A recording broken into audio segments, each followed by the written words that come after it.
सिंधी अदब जी दुनिया में शामिल कयूं था अॼु जी हिकु ख़ूबसूरत ॻाल्हि, सुकून खे यादि कयो।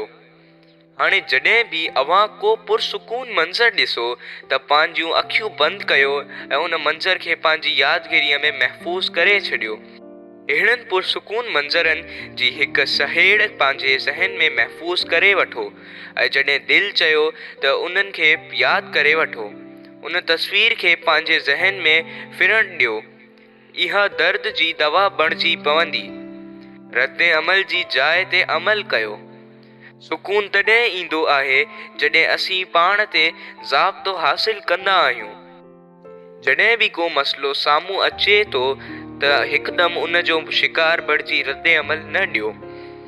मसइले खे इत्मीनान सां मुंहुं ॾियो ऐं अमल कयो। उन्हनि ॿिन्ही नुक़्तनि खे करे ॾिसो ऐं पंहिंजी मुख़फ़ी ज़हनी क़ुवत ॻोल्हे लहो।